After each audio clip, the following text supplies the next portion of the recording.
Hello दोस्तों, स्वागत है आप सभी का हमारे यूट्यूब चैनल जेपी क्लासेस में। मैं जितेंद्र प्रजापति और आज हम इस वीडियो में बात करने वाले हैं एक नई भर्ती के बारे में। हम बात करने वाले हैं यूपी पुलिस कांस्टेबल भर्ती 2024 के बारे में। जैसे आप लोगों को पता होगा कि इस भर्ती का नोटिफिकेशन आज ही आया है। जैसे आप लोग यहाँ देख सकते हो, दिसंबर 23 2023 से। तो हम इस वीडियो में पूरी चर्चा करने वाले हैं कि कौन कौन फॉर्म लगा सकता है इस भर्ती के, और देखेंगे किसकी क्या योग्यता रखी गई है, कुल कितने पदों पर ये भर्ती निकाली गई है, और फॉर्म कब से कब तक भरे जाएंगे, उसकी फीस क्या रहने वाली है, यानी कि सारी चर्चा करने वाले हैं। तो आप अंत तक ज़रूर बने रहें और वीडियो शुरू करते हैं। और वीडियो शुरू करने से पहले अगर आप हमारे चैनल पर नए हो और अगर अभी तक आप लोगों ने हमारे चैनल सब्सक्राइब नहीं किया तो हमारे चैनल सब्सक्राइब करें, शेयर करें। तो वीडियो शुरू करते हैं और बात करते हैं इस भर्ती के बारे में। तो शुरू करते हैं और हम इसमें जो मेन पॉइंट है वही देखने वाले हैं। और मैं पहले सबसे पहले ऊपर देख सकते हो आप, यहाँ पर उत्तर प्रदेश सरकार है और जहाँ से नोटिफिकेशन जारी हुआ है वो इसका पूरा बता रखा है। उत्तर प्रदेश से पुलिस भर्ती प्रोन्नति बोर्ड 19वीं गंगा कॉम्प्लेक्स विधानसभा मार्ग लखनऊ उत्तर प्रदेश से, यानी कि ये पूरी लोकेशन बता रही है कि कहाँ से ये नोटिफिकेशन जारी हुआ है। और ये आज का नोटिफिकेशन आप देख सकते हो यहाँ पे, ठीक है। और हम इसमें आगे बात करते हैं पुलिस आरक्षी नागरिक पुलिस पदों के लिए सीधी भर्ती 2023 से, ठीक है। और आगे चलते हैं, हम इसमें मेन पॉइंट की बात करने वाले हैं जो अपने काम के लिए होंगे। थोड़ा पहले इसको यहाँ पढ़ लेते हैं। एक नंबर पॉइंट क्या कह रहा है, उत्तर प्रदेश पुलिस के पुरुषों एवं महिला के लिए आरक्षी नागरिक पुलिस के पदों पर पे बैंड 52,20,200 ग्रेड पे 2,000 नए वेतनमान में वेतन मैट्रिक्स रुपये 21,700 के अंतर्गत निम्नलिखित रिक्त पदों भरने के लिए होने आवेदन पत्र आमंत्रित किए गए हैं। तो देखते हैं कि किस कैटेगरी में कितने पद आए गए हैं। आरक्षी नागरिक पुलिस, इसमें बता रखा है सबसे पहले श्रेणी और पदों की संख्या। अनारक्षित है यानी कि अनरिजर्व, इसमें जिनके लिए पद रखे गए हैं 24,102 पदों के लिए, ठीक है। जिनमें यूपी के बाहर के भी आ सकते हैं और यूपी के जनरल कैटेगरी में आते हैं, उनको मतलब काउंट किया जाएगा, ठीक है। और बात करते हैं EWS, जिनके जो लोग EWS कैटेगरी में आते हैं उनके लिए 6,000 पोस्ट निकाली गई है। और अन्य पिछड़ा वर्ग जो BC वर्ग में आते हैं उनके लिए 16,000, और जो अनुसूचित जाति यानी SC के अंदर आते हैं उनके लिए 12,000 पद निकल गए हैं। और बात करते हैं अनुसूचित जनजाति यानी ST के लिए 1,204 पदों पर भर्ती निकाली गई है। तो कहने का मतलब सिंपल सा है, टोटल ये भर्ती निकल गए आपके 60,000 पदों पर। कितने हज़ार? 60,244 पदों पर आपकी ये भर्ती। तो कितने हो गए? 60,244 पदों पर आपकी ये भर्ती निकाली गई है, ठीक है। जैसे आप देख सकते हो। और जिसमें से 24,000 हमने बात की थी, 24,102 पदों की जो अनरिजर्व है, ठीक है, जिनमें जनरल कैटेगरी के आ जाएंगे और जो यूपी के बाहर के होंगे वो सारे इसमें आ जाएंगे, ठीक है। आगे बात चलते इसमें क्या क्या योग्यता वाली, तो चलते हैं। एक पॉइंट बता रखा है, थोड़ा सा पॉइंट देख लेते हैं यहाँ पे। आरक्षी नागरिक पुलिस के पदों के भर्ती हेतु पुरुष महिलाएं दोनों पात्र होंगे, ठीक है। और आगे चलते हैं, अब देखते हैं इसमें फॉर्म कब से भरे जाएंगे। तो आवेदन समय सारणी बता रखी है। ऑनलाइन आवेदन प्रक्रिया तो कब से स्टार्ट होगी? 27/12/2023 से स्टार्ट हो जाएगी। और ऑनलाइन आवेदन जमा करने की अंतिम तिथि बात करूँ तो 16 जनवरी तक आप ये फॉर्म भर जाएंगे। और शुल्क के समायोजन आवेदन संशोधन अंतिम तिथि, यानी कि अगर कोई फॉर्म मिस्टेक हो जाए तो आप 18 तारीख तक इसमें संशोधन करा सकते हो। यहाँ पर देखो आप लिखा हुआ संशोधन, ठीक है। कहने का मतलब यही है कि 27 दिसंबर से फॉर्म स्टार्ट होने वाले हैं, जो आपके फॉर्म चलेंगे 16 जनवरी तक है, ठीक है। और अगर कोई मिस्टेक हो जाती है फॉर्म के अंदर तो आप इसको 18 जनवरी तक इसमें आप क्या कर सकते हो, करेक्शन कर सकते हो, ठीक है। और जस्ट आप इसके नीचे देख सकते हो क्या बता रखा है, यहाँ आवेदन शुल्क बता रखी है। तो आवेदन शुल्क की बात करूँ तो इस भर्ती प्रक्रिया के लिए आवेदन शुल्क 4 रुपये मात्र रखे गए हैं। कितने रुपए? 4 रुपये मात्र रखे गए, यहाँ पे लिखा भी है 4 रुपये मात्र। तो इसकी फीस क्या रहने वाली है? तो 4 रुपये आपकी इसकी फीस रहने वाली है। ठीक है, और आगे चलते हैं। आगे बात करते हैं कि अर्हता मतलब होता है योग्यता। इसकी क्या योग्यता रहने वाली है? तो भर्ती के लिए आवश्यक अभ्यर्थी के लिए क्या योग्यता होनी चाहिए? तो सबसे पहले इसमें बता रखा है के नंबर पर भारत का क्या होना चाहिए? नागरिक होना चाहिए। वो क्या होना चाहिए? भारत का अगर नागरिक है तो वो फॉर्म लगा सकता है। ठीक है, इसमें और क्या बता रखा है? इसमें बता रखा है कि तिब्बती सरणी स्थायी निवासी अभिप्राय 1 जनवरी 62 भारत आया हो। तो आप ये देख लेना, सिंपल सा है कि भारत का नागरिक हो तो आप ये फॉर्म लगा सकते हो। ठीक है, और अपना वाक्य इसमें कोई काम के है नहीं है। और आगे चलते हैं, ये भी सब अपने कोई काम के है नहीं। और इसमें क्या बता रखा है? ये टिप्पणी कर रखी है यहाँ पे। आगे बात करते हैं तो आती है शैक्षणिक योग्यताएं। ये अर्हता का मतलब ही क्या होता है? शैक्षणिक योग्यता होती है। ठीक है ना। कहने का मतलब इसमें क्या योग्यता रखी गई है?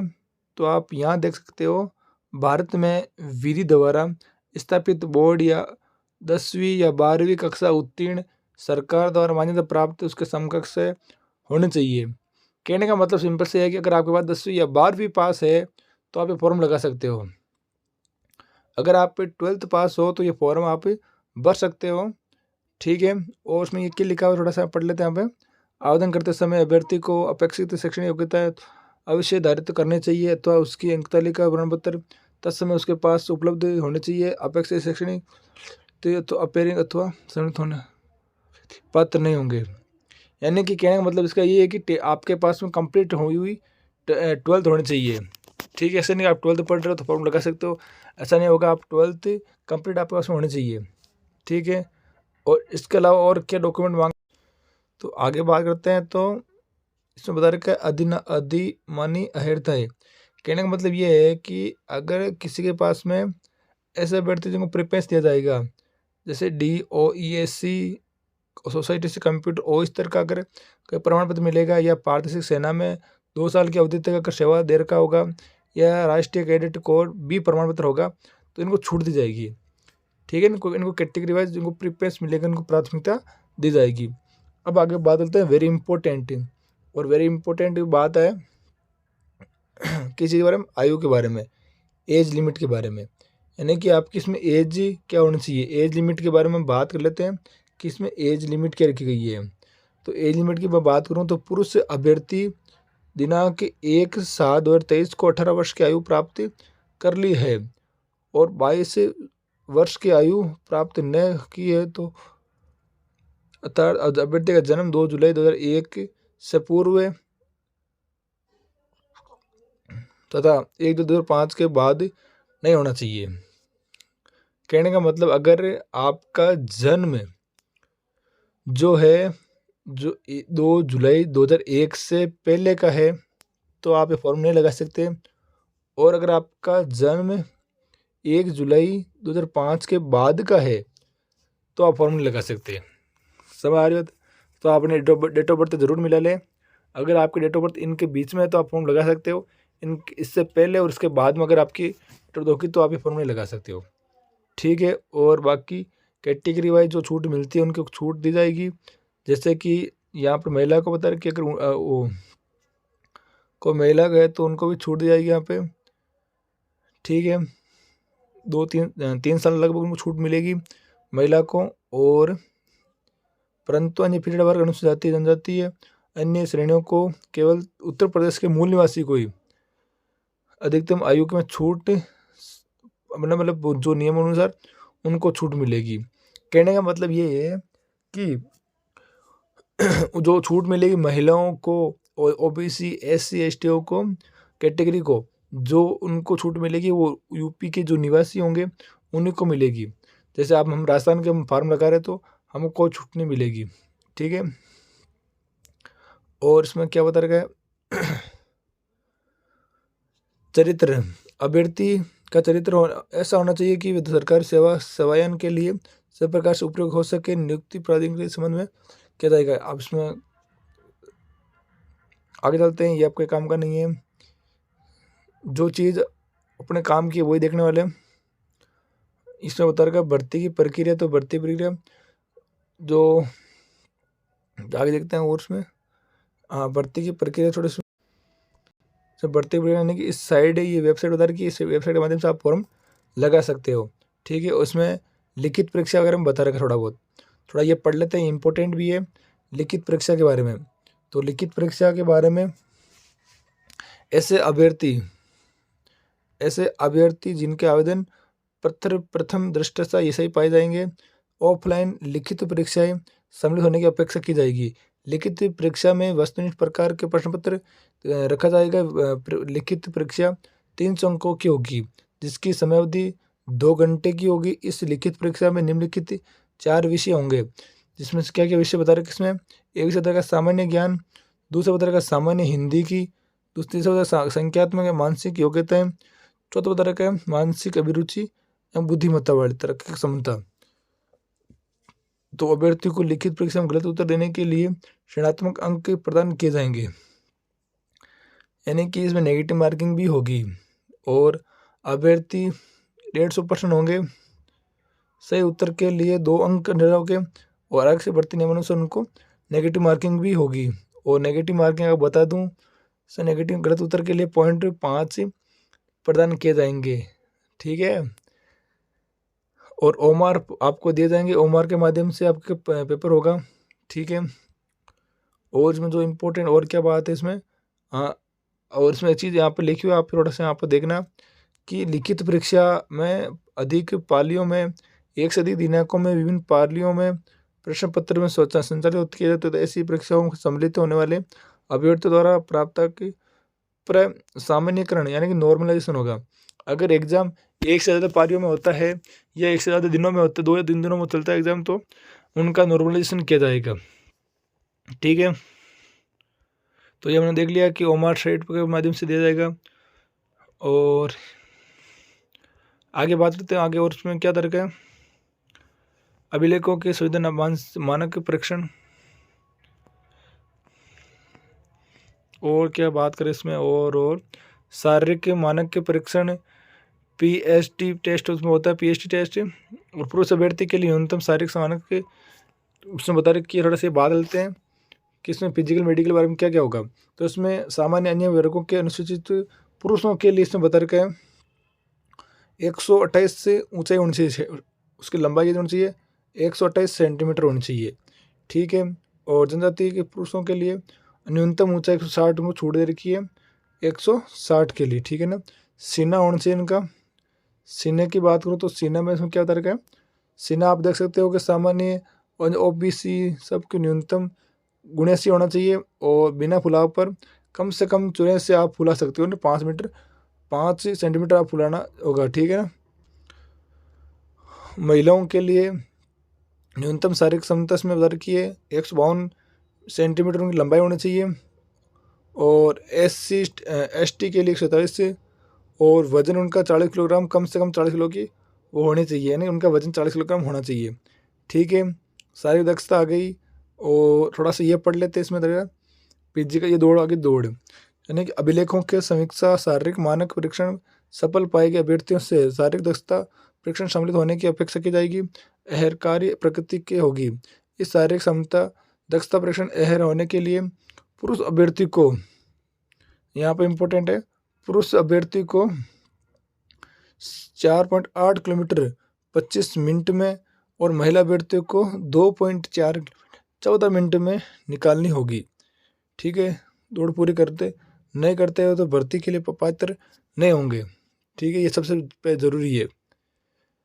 और आगे बढ़ते हैं, चयन प्रक्रिया क्या रहने वाली है ये भी सबसे इम्पोर्टेंट सबसे ज़रूरी है। तो बात करते हैं चयन प्रक्रिया की योग्यता सूची क्या रहने वाली है, चयन प्रक्रिया क्या रहने वाली है। तो इसमें क्या बता रखा है, तो इसमें बता रखा है इन्होंने क्या बताया कि इसमें कोई कुछ खास नहीं है। अभ्यर्थी बोर्ड द्वारा मानक से परीक्षाओं के लिए अभ्यर्थी एक चयन का आरक्षण नीति किया जाएगा, कोई बात नहीं, छोड़ो ये आगे की बातें। कोई आरक्षण आयोग में छूट है वो नियमानुसार छूट मिलेगी। और केवल आपको वापस बताता हूँ कि यूपी के ही यूपी जो निवासी हैं उनको छूट दी जाएगी। बाकी अदर स्टेट जो है दूसरे राज्यों वालों को छूट नहीं मिलेगी। ठीक है, इसमें पूरा कंप्लीट बता रखा है कि कैसे कैसे क्या छूट मिलने वाली है और क्या क्या डॉक्यूमेंट ले चाहिए। तो आप सारा ये अच्छे से पढ़ सकते हो और जो इम्पोर्टेंट चीज़ तो हमने बताई है, बात की है। और आगे देख लेते हैं और क्या क्या उन्होंने कुछ इम्पोर्टेंट है तो हम बात करते हैं और देख लेते हैं इसमें क्या बता रखा है। विकल्प ए ऑनलाइन शुल्क, जब ये पूरा बता रखा है फॉर्म का डिटेल कि किस प्रकार फॉर्म भरना है, किस प्रकार फोटो डाउनलोड सिग्नेचर अपलोड करने हैं। वो तो आप जब फॉर्म भरने जाओगे ई मित्र पर तो ई मित्र अपना आप सही भर देगा फॉर्म।